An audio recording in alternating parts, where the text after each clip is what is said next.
এই মুর্শিদ, হ্যাঁ, 10 বছর আগে ওই হরির হাত দিয়ে একটা মেয়ে ছেলে এসেছিল না? ওই মেয়েটার জন্যই তো আমি একদিন হরির হাতে মার খেয়েছিলাম। আর ওই মেয়েটার কথা বলছো? হ্যাঁ স্যার, এটাই আমার মেয়ে, দেখুন ছবি। স্যার এটা ওর মেয়ে মানে? স্যার আপনারা কি সব বলছেন, আমি তো কিছু বুঝতে পারছি না স্যার। সবাই এক নামে আমাকে মাতার নামেই চেনে। স্যার এই মহিলাটা বেশা হইব না আর মদ গেট হবে দেখতো।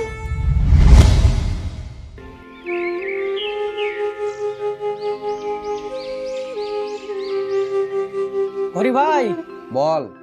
তুই আর সেদিনকার ঝামেলাতে রাগ করিস না ভাই। সেদিনকে আমারই ভুল ছিল। আমি কালকে ভালো টাকা ইনকাম করেছি, ভাবছি আমার তরফ থেকে একটা পার্টি দিব। তাহলে তুই বল পার্টিটা কখন শুরু করা যায়? না রে, আমি মদ খাওয়া ছেড়ে দিয়েছি রে ভাই। মেয়ের মাথায় হাত রেখে প্রতিজ্ঞা করেছি আর জীবনে মদ মুখে তুলবো না, বুঝলি? তুই একা একা খাগা। মনে হচ্ছে তোর এক প্যাক মাল খালি নেশা লেগে যাবে। আজকে আমার সাথে চল, হেবি সুন্দর ভাবে প্যাক বানিয়ে দিব, শুধু খেয়ে দেখবি। আমি তো দেখছি তুই আমার প্রতিজ্ঞাটা ভাঙার লেগে উঠে পড়ে লেগেছিস। শোন, আমার নাম হরিলাল পাড়। হ্যাঁ, আমি যেটা একবার প্রতিজ্ঞা করি সেটা খেলাপ করার আগে 10 বার ভাবি।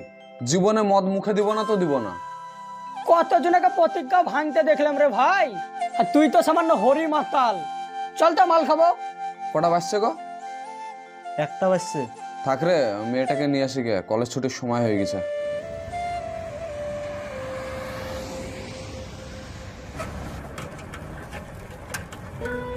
আমি ভাবলাম মাল খাবো, মাল খেয়ে নিশা করে দিয়ে সেদিনকার প্রতিশোধটা তুলবো, কিন্তু মাছটা হাত ফসকে পালিয়ে গেল। আমার নামে মুর্শিদ, আমি তো প্রতিশোধ তুলবই। তোমাকে একটা কথা বলবো বলে সাহস করে বলতে পারিনি। কি এমন কথা যে সাহস করে বলতে পারোনি? কোনো ভয় নাই, বলো। ছোটবেলা থেকে আমার বাবা মা কে আমি জানি না, আমি একজন মাতালের কাছ থেকে বড় হয়েছি। ওই মাতালই আমার বাবা মা। এসব কথা শুনে আমি কি করব? তুমি তো আমাকে ভালোবাসো, আমাকে তুমি বিয়ে করবে, তোমার তো জানার খুব দরকার। দেখো রীতা, তোমাকে আমি একটা কথা বলি। আমি অতীত বিশ্বাস করি না, আমি বর্তমানকে বিশ্বাস করি। বর্তমানে তোমার ব্যবহার দেখেই কিন্তু আমি তোমাকে ভালোবেসেছি। তুমি যখন আমাকে বিয়ে করবে, তোমার বাড়িতে কেউ সমস্যা করবে না তো? না না, কোনো সমস্যা করবে না, চলো। ঠিক আছে।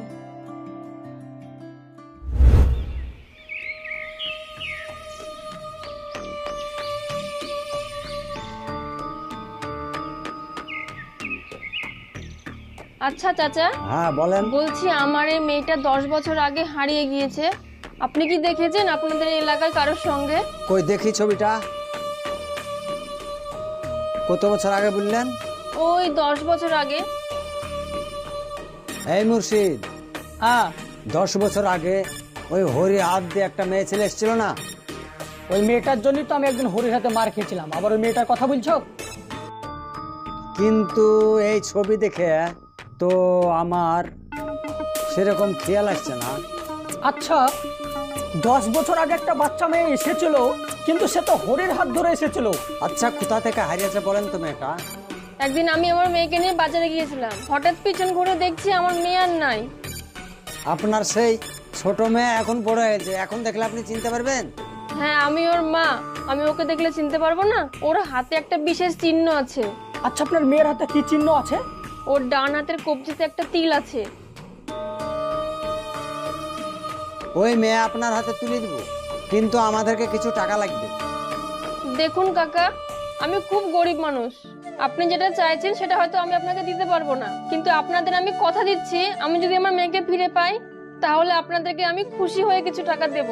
আপনি অলিয়া চিন্তা করবেন না, মেয়েটা আপনার হাতে তুলে দিব। মেয়েটা মাঝে সাঝে আমার দোকানে আসে, মেয়েটার বাম হাতে একটা তিল আছে। আচ্ছা ম্যাডাম, আপনি আমার সাথে চলুন, আপনার কোনো টাকা পয়সা লাগবে না। শুধু হরিকে ওই পুলিশদের একটু শুধু ঠ্যাঙানি খাওয়াবেন, তাইলেই আমি খুশি হব। চলেন আমার সাথে। চলুন ভাই। এই লাও ছবি। আসেন।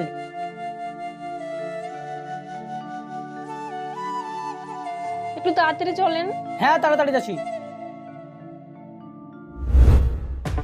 এই দেখেন স্যার, এই ঘরে হরি মাতাল থাকে। এই হরি, হরি কোথায় আছিস? বেরিয়ে আয়, বেরো বাড়ি থেকে। এই তো স্যার হরি। স্যার কিছু হয়েছে নাকি? তোমার মেয়েকে ডাকো, কোথায় আছে? ঋতু একটু বাইরে এসো তো মা। হ্যাঁ বাবা, বলো। দেখুন তো এটা আপনার মেয়ে কিনা। ঠিক আছে স্যার, আমি দেখছি। হ্যাঁ স্যার, এটাই আমার মেয়ে, দেখুন ছবি। স্যার স্যার এটা ওর মেয়ে মানে স্যার? আপনারা কি সব করছেন আমি তো কিছু বুঝতে পারছি না স্যার। স্যার আমি নিজের হাতে এই মেয়েটার কাদা মাখা দেহটাকে স্যার আমি পবিত্র ফুল বানিয়েছি স্যার। তাকে আমি নিজের হাতে স্নান করিয়েছি স্যার। তার হাতে আমি বই তুলে দিয়েছি। রাতের পর রাত জেগে তার আমি স্যার সেবা করেছি স্যার। সে আমার প্রাণের নিঃশ্বাস প্রশ্বাস। আপনি যদি ওইভাবে ওকে নিয়ে যান আমি থাকতে পারবো না। আর এই মেয়েটা একটা কাগজ থেকে বলছে এটা ওর মেয়ে, আমি স্যার এটা কখনো মেনে নেবো না। স্যার ও মিথ্যা কথা বলছে। স্যার আপনার আমি পায়ে ধরছি স্যার, আমি হরি মাতাল স্যার। পাড়ার লোকে সবাই আমাকে মাতাল নামে চেনে। আমি যদি রাস্তা দিয়ে যাই লোকে আমার দিকে চেয়েও তাকায় না। কারণ বাড়ির সামনে দিয়ে গেলে সবাই দরজা বন্ধ করে দেয়। এই মেয়েটা সেদিন থেকে আমার জীবনে এসেছে স্যার, সেদিন থেকে আমার পুরো জীবন পাল্টে গেছে স্যার। আমি স্যার মদ কি জিনিস সেটাও ভুলে গেছি। আজ যদি এই মেয়েটাকে আপনি নিয়ে যান আমি পুরো শেষ হয়ে যাবো স্যার। আমি আমার খারাপ পথে চলে যাবো। আপনি এরকম করেন না স্যার। ওঠো রীতি, তোমরা সবাই আমার সঙ্গে থানায় চলো, তোমাদের বিষয়টা আমি মীমাংসা করে দেবো। চল মা আমার সাথে চল। আমি ওনাকে চিনি না, আমি ওনার সাথে যাব না। আমি আমার বাবাকেই চিনি, আমি বাবার কাছেই থাকতে চাই। চলো আমার সঙ্গে সবাই চলো। চ মা চ, ওরকম করিস না। এখানে সবাই আছেন, সবার সামনে আপনার বক্তব্যটা বলুন। স্যার আমি ওর জন্মদাত্রী মা। আমি মানছি যে 10 বছর আগে আমি সামান্য একটু ভুল করেছিলাম, কিন্তু এখন আমি ওকে নিয়ে যেতে চাই, আমার কাছে রাখতে চাই। স্যার আজ উনি জন্ম দিয়েছেন বলে মায়ের দাবি করছে। জন্ম দেওয়াটাই কি শুধু মাতৃত্ব? স্যার আমার নাম হরিলাল পাড়। রাস্তায় রাস্তায় মদ খেয়ে বেড়াতাম, লোকে আমায় এক কথায় মাতাল বলে।